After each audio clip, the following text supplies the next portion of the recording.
Every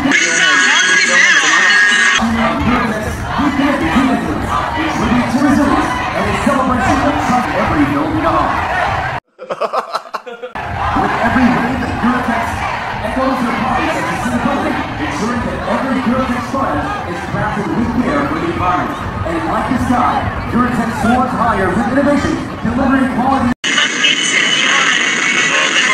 Salamat na napakainit at init sa puso na welcome. Pwede na!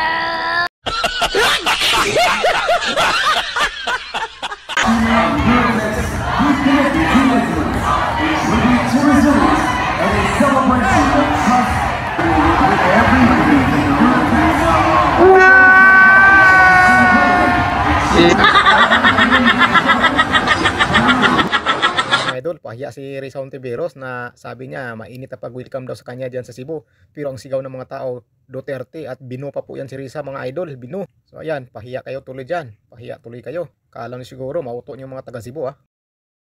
Pangalan ni Risa Hontiveros ang tinawag. Pero ang sigaw ng mga tao, mga idol, ay Duterte. May kasamang bu pa yung iba, mga idol. Dito basahin natin itong post ng Sunstar Cebu. Hontiveros, Jokno, Aquino at Sinulog 2025. Senator Risa Hontiveros, lawyer Chel Jokno, and former Senator Bam Aquino were seen at the Cebu City Sports Center on Sunday, January 19, 2025, attending the Sinulog Grand Ritual Showdown.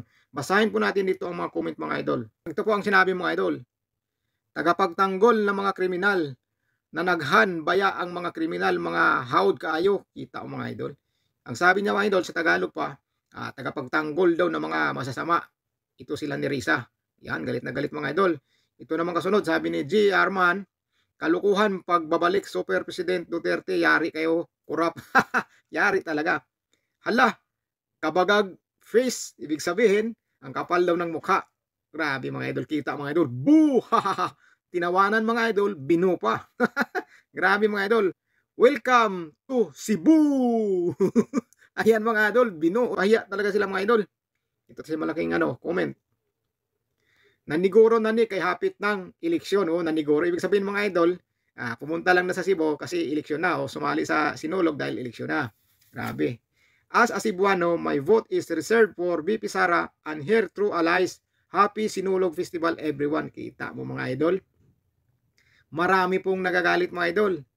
Gilabay pa na ninyo og kamatis nga tag 120 ang kilo. Ibig sabihin, mga idol, binato nyo sana ng kamatis na 120 bawat kilo.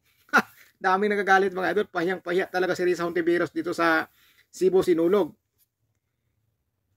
Sa pa tayo, mga idol. Tagalog basahin natin para talagang maintindihan sila. Ito namang mga disente na pabor sa mga adik kung makagawa ng masama sa kapwa-tao. Ayan. No vote for them. Papansin na sa taga Cebu kay hapit na eleksyon, lus-lus ninyo. Sabi kita nyo, mga idol. Ibig sabihin ito, mga idol, nagpapapansin lang daw doon sa Sinulog kasi malapit na po ang eleksyon. Tama. Ito naman. Viva Pit Senior, Tanan Milagro, nakabisita na, anyway fiesta.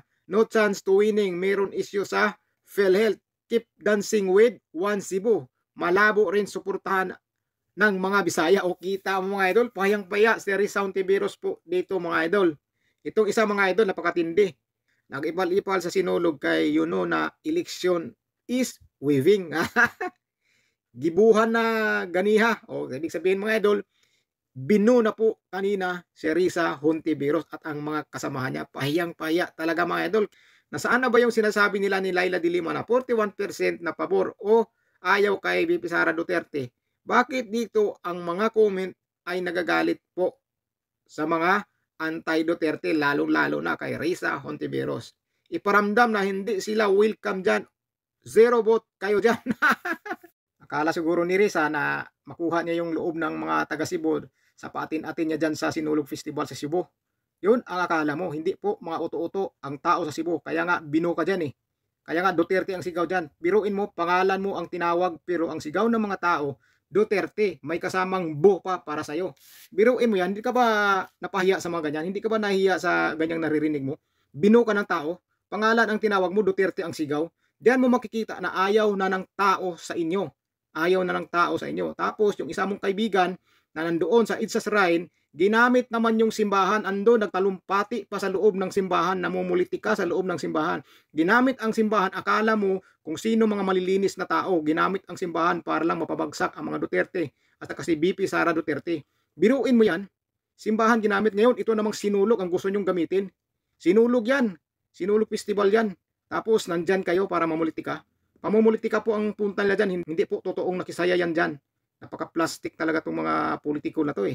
Akala nyo talagang mabubuting tao.